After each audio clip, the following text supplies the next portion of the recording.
Welcome, everyone. My name is Jonathan Freeman-Coppadge. I'm pleased to serve as fiction editor at Oyster River Pages, and I am joined today by Elizabeth Kirschner, one of our authors from issue 4.1. Elizabeth is a writer and a master gardener who has published 6 volumes of poetry, as well as an award-winning memoir entitled Waking the Bones. I was first introduced to Elizabeth with the publication of her short story, Everyone Needs a Place, in our 4th issue. And I can remember feeling arrested and compelled by her writing. I found her style paradoxically lean but lush. One sentence slices like a blade, while the next one lands like a club. And then the third one comes along and wraps you in an embrace so tightly that you don't realize you've gone breathless. So it was a real joy when Elizabeth mentioned that she had a collection coming out from Atmosphere Press this year. And I was lucky enough to read it and have a conversation with her. So Elizabeth, thank you very much for joining us today from Maine. Thank you for having me, Jonathan. It's such a privilege and a joy. The joy is ours. I'd love to start by just kind of thinking about sort of that first moment when a reader opens your prose and is struck by the reading experience, which is, I think I would call it unique. I'm sure you have, literary forebears in mind who have influenced your style. But to my exposure, I found it really, really unique and compelling. And one of the things about this work, I think, is what I would call its fragmentary nature. And I'm curious, when you think of the collection, how do you think of it? Do you think of it as a collection of stories, stories plus a novella, a novel in short stories, or do none of those categories really sort of capture how you think of the work? I actually mostly think of it as a collection of stories. There is the novella, which to me it feels like a culmination, as though the stories were building up. They're all like blocks, letters in the alphabet, none of them exactly in order, but the letters are there. And the novella really felt like the culmination. It became the parentheses in which to enclose something a little bit larger, like the crest of a wave, which, all of the concerns of the other stories, I think, are very much present in the novella. So the novella was a means to give a larger expression. I think the fragmentary nature comes from the fact that I am trained as a poet. So I parse things out quite literally, sentence by sentence. I never know exactly where I am going, but phrasing each sentence is extremely important to me. That to me is the crucial and vital instrument, is the sentence itself.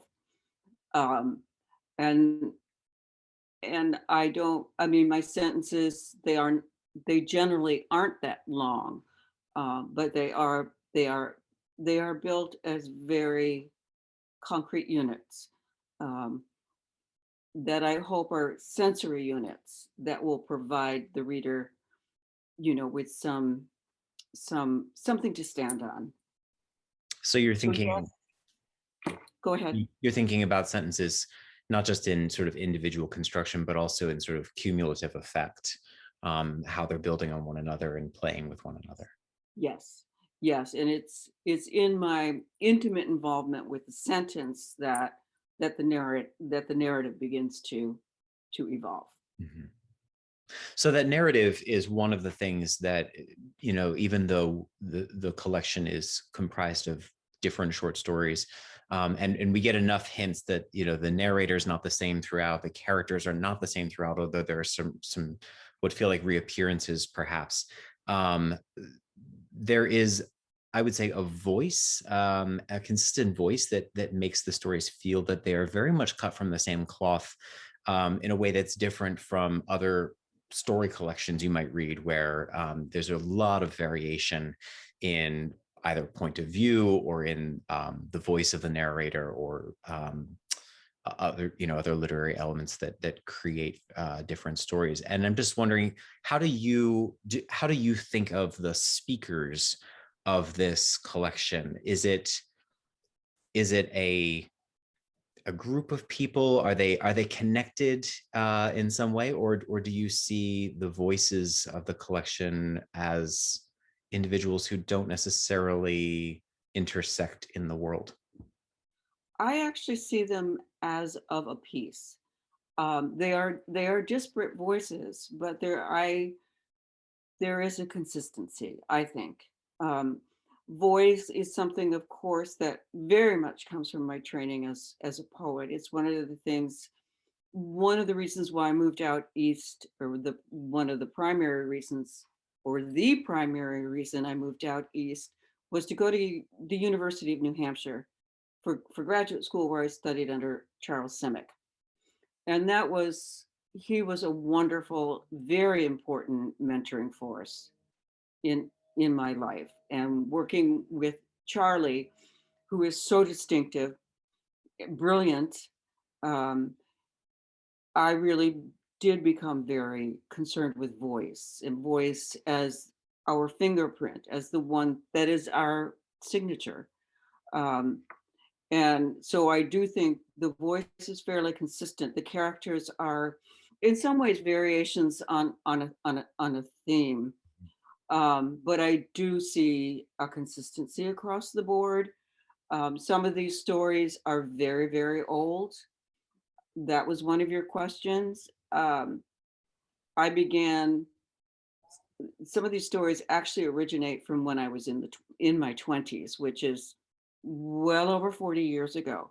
So they've been around for a very, very long time, and have been in and out of different books, different collections.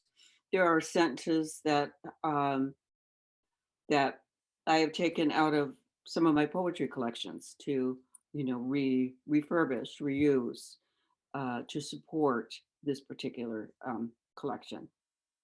I think I'm interested to hear you say that there's these pieces span such a vast part of your life, and they do have the collection especially, but even individual stories have this kind of atemporal feel that gives the collection, I think, almost this kind of epic feel in some ways. That is, Mhm. it's existing in time, but not quite by the rules of time, and that things that happen in the plot of these stories um are not treated as sort of linear events, A plus B plus C, but rather a kind of thing that is, and that the causality around that thing cannot be understood in a straight line, but rather that the things that happen to us in our life almost keep happening, right? That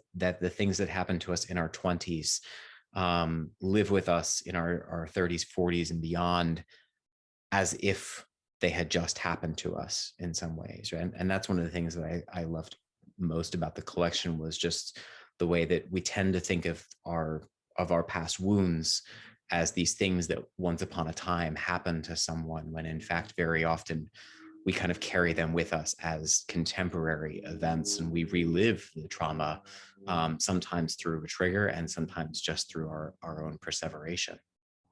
Yes, I think that's very accurate. That the wounds from our past are contemporary. They stay with us. They they reappear. They resurface. And if we don't pay really, really close attention, those wounds will keep wounding us. And I think one of the services of fiction, of the short story, is a way to really, really address those wounds. Um, Not necessarily as personal wounds, but the wounds that we as humans bear. I mean, we all are wounded. Some of us are wounded at age 3, some of us are wounded at age 22, but we all have wounds. Um, and consciousness is a way to I find that the stories arise from a very, very deep questioning. What I'm looking for are not answers, but partial. I mean, I think Charlie has a poem or something like the partial explanation. And I think that's what we hope for in a story. It's not an answer. We don't Answers aren't suitable. Answers are static. What we want is something that's going to keep us moving. Once we stop moving, we're dead. So a partial explanation becomes an enlivening, becomes a force. And I think every short story needs to be a force to be reckoned with. I can't say my stories do that, but the stories that I love most are precisely that. They are a force to be reckoned with, that make me more aware of my own humanity and make me both love and not love that humanity, because we're everything. We're cruelty, we're beauty, we're brutality, we're violence. None of us are violated in and by itself. We also violate. I mean, it's always, none of us can say we are a victim, because even the victims victimize. That's something I learned. I spent a month in Oaxaca, Mexico, at in an artist residency sponsored by Architopia, and one of their missions is to really help their artists become deeply aware of the culture. So I read a lot of Mexican literature while I was down there, and it is a literature of violence and brutality in a very spare landscape. And it really helped me articulate even more my own sources of where the narratives, where that drive is coming from. You talked a little bit about the role of fiction and answering some of these questions, and I'm curious. You're an accomplished writer in other genres, but this is the first time, not the first time, obviously, because you've been writing some of these short stories for many years, but this is the first sort of cumulative work of fiction that has been brought together as a collection. And I'm curious whether you felt drawn or driven to fiction, um, in that it might allow you to do something that poetry and nonfiction couldn't, or whether you see that as a sort of natural migration or just a different expression of your palette. I think it is a natural migration. I still read enormous quantities of poetry. I don't write poetry anymore, but it nourishes me, keeps me disciplined. I did start writing stories right after I finished graduate school, because I felt I needed more time and space than the poem allowed. And I wrote stories for a good decade, and then they just kept getting rejected. The collection that I put together, I was young, it kept getting rejected. And then when I was in my 30s, I felt very defeated by all those rejections, and I started writing poetry again. And then I stayed with writing poems until my marriage dissolved, which was in 2008. And that's when the memoir became into play, when I found a deep need to try to understand some of the incomprehensible events of my own life, which is always a metaphor for the incomprehensible events in everyone's life. And that really got me thinking a little bit more differently. And then I just naturally gravitated back to the short story. Do you find, or do you feel that different genres of writing lend themselves better to different emotional experiences in life? Like you mentioned that your poetry writing is sort of ended with the dissolution of your marriage and you migrated to nonfiction. Do you find that different modes of writing are better suited to the experiences of our lives? That's a difficult question. Um, I suppose as I get older, my brain works differently. I don't When I was writing poetry, I was always thinking. in lines. So when my son was little, when I had a small child, I kept notebooks all over the house, kept notebooks in the glove compartment. I kept them everywhere because I never knew when a fragment of a line was going to come to me. And in those days where there's a lot of urgency in the moment, you don't know when your child is going to cry. Oh, I've got to get to the school now, pick up my son, all of that. So I would write things down in fragments. And then over time, I would compose them into poems. I still walk a great deal. When I was writing poetry, lines would occur to me while I was walking or while I was gardening. That doesn't happen anymore. That part of my brain has gone quiet. So I think differently. And maybe that's why the need to tell stories has become more present. My father, in his own way, was a storyteller. He was in advertising, but he did love to tell a story. And of course, we're all brought up on the stories of our own families. And that in itself becomes a myth. That we all live by the myth of a particular family. So the myth, um, my sister's family, the myth that she has about our family is different from the myth that I have about my family. And I think stories are a way of keep turning narratives about the world around and around, and to keep them spinning and alive and urgent before readers, if that makes sense. Do you have an ideal reader or an ideal audience that you write for? Like when you imagine your stories are full of, all different kinds of characters, parents, children, lovers, and is there is there someone that you imagine yourself writing these stories for, or is it sort of wide open? Well, I mean, clearly the stories are for people who enjoy stories. And I think, and the pandemic, I think, has actually increased. From what I understand, it's increased. People are reading more, which I think is marvelous. I mean, what else are we going to do but read, which is great. I think people turn to the short story because it's digestible. It's not it's like Retke's idiom of turn, counter turn, stand. That's what the short story provides. You don't have to dedicate an entire evening to it the way, I mean, novels are more time consuming. I read many novels and I love them. Um, and then the short story is also comparable to what Raymond Carver's old dictum, get in, get out, get your pain over with. And there is a certain reader who actually likes to do that. Get in, get out, get your pain over with. And then there's a pause. It's like walking over a bridge. You can get to the other side. You can land before you make another crossing back. So there's breathing space between stories, which I think readers actually enjoy. It's a sprint, rather than a really, really long run. And finally, of this is perhaps an unfair question, because parents should never play favorites with their children. But do you have a favorite story from your collection?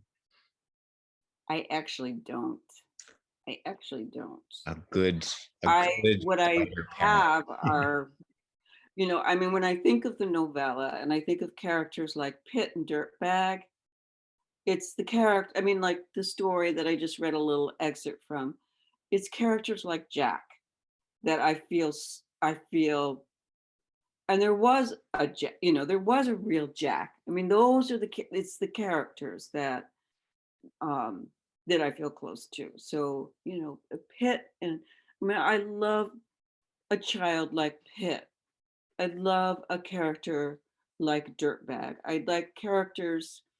I tend to gravitate toward characters that no one else really will be drawn to. That are kind of the underbelly, the castaways, the cast-offs, so to speak. Those are the characters that I tend to want to champion. I like to be able to champion the voiceless. It's very, very important to me. And a child like Pitt or a character like Dirtbag or Jack, these are the voiceless ones, the ones that no one really cares about, but they are such an embodiment of our humanity. Mm. They're vulnerable, they're broken, and they're beautiful because they're vulnerable and broken and devastated.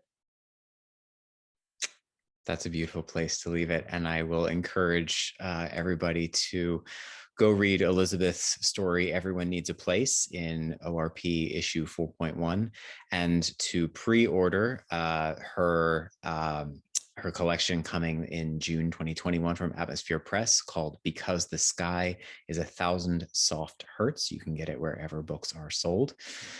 Elizabeth, thank you so much for your time today. It's been a real pleasure to talk with you and just to appreciate the craft of your writing and just how it mirrors the broken and beautiful fragments of our humanity. So thank you.